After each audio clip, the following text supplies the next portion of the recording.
What is God? A journey beyond words. Introduction. The question that never dies.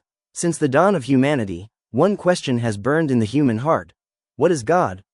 Kings, prophets, scientists, mystics, and ordinary people alike have wrestled with this mystery. Some speak of God as a fatherly figure in the sky, others as pure energy, while some deny his existence altogether. Yet, despite the countless perspectives, one truth remains. The question itself never dies. It follows us like a shadow. In the silence of the night, in moments of despair, in times of joy, something within us whispers, what is the source of all this? But here's where it gets intriguing.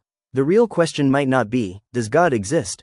But rather, what do we actually mean when we say God? Because the very word God is just that, a word, a sound, a symbol, pointing to something beyond our limited perception. And if we want to truly approach this mystery, we have to be willing to let go of clichés, step beyond dogma, and dive deep into the nature of existence itself. God is not what you think. The first step is perhaps the hardest. God is not what you think. Most people imagine God in the shape of a human being, a powerful king, a judge, or a father. This is natural. Our minds are wired to anthropomorphize, to make the unknown familiar. But here lies the trap. What if the divine is far beyond the human form? Consider this. If God truly created everything, then God cannot be a thing, among other things. God cannot be an object within space and time. Instead, God must be the very foundation of space and time themselves. This flips the entire question. Instead of asking, where is God? We realize the deeper question is, how is everything a manifestation of God? In this view, God is not distant, sitting somewhere above the clouds. God is closer than your breath, closer than the very thought that forms in your mind. The illusion of separation. Think about waves on the ocean. Each wave rises, dances, and falls back into the water. Some are big, some are small, but every wave is nothing but the ocean in motion. What if we, too, are like those waves? Separate for a moment, with names and forms, yet always inseparably one with the vast ocean of existence. This is where the idea of God transforms. God is not out there. God is the very essence in here. The ground of being, the life force animating every cell, the intelligence that spins galaxies, the consciousness that looks through your eyes right now. And the biggest illusion we live in is the belief that we are separate from that source. Beyond belief, direct experience. Religions often speak in symbols, metaphors, and parables. This is necessary, because language can never capture the infinite. But if we stop at the level of words, we miss the point. Imagine trying to understand honey by reading about it. You can study its chemistry, learn its texture, even watch videos of people eating it. But until you place a drop of honey on your tongue, you don't know honey. The same is true for God. It is not enough to believe or disbelieve. The real invitation is to experience. Mystics across ages tell us, silence, meditation, deep contemplation, even moments of awe in nature. These open a door to experiencing the presence of the divine, not as an idea but as living reality. God as infinite consciousness. One of the most transformative insights we can explore is the notion of God as infinite consciousness. Look at your own mind. Thoughts arise and dissolve, emotions come and go, but beneath all of this, there is an awareness that simply observes.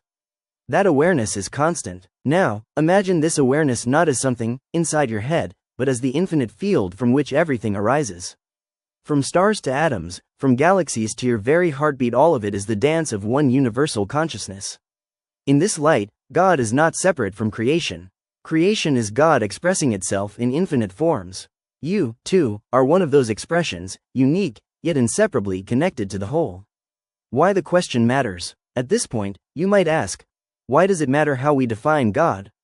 It matters because your concept of God shapes your entire life. If you see God as a wrathful judge, you may live in fear and guilt. If you see God as distant, you may live in loneliness, cut off from meaning. But if you begin to see God as the infinite ground of being, as the essence of love and consciousness within you, then life transforms. Suddenly, every breath is sacred. Every moment is a chance to awaken. Every person is a reflection of the same divine source. This is not theory. This is practical. Imagine how different our world would be if more people truly lived from this awareness. The personal encounter. For many, the search for God begins in crisis, illness, heartbreak, loss. The very ground beneath us shakes, and suddenly the surface level answers no longer satisfy. And in that brokenness, a strange thing happens. We open. Our ego cracks, and something greater shines through. Many describe this as the moment they truly met God. Not in words, not in visions, but in a direct, undeniable knowing. It's deeply personal. It's like remembering something you always knew but had forgotten. God is not a belief, but reality. The bold truth is this: God is not a belief to be accepted or rejected. God is reality itself. Whether or not you believe in electricity, if you touch a live wire, you will feel its power. Similarly, whether or not you believe in the divine, your very existence is already immersed in it. This recognition doesn't come from debate, but from awakening towards the mystery, and yet no matter how much we describe, we will never fully capture it. God is always greater than our ideas. Like trying to capture the ocean in a cup, our concepts will always overflow. But perhaps that's the point. The mystery remains, not to frustrate us, but to invite us deeper. To keep us humble, curious, and open. As one mystic put it, the closer you come to God, the less you know, and the more you love.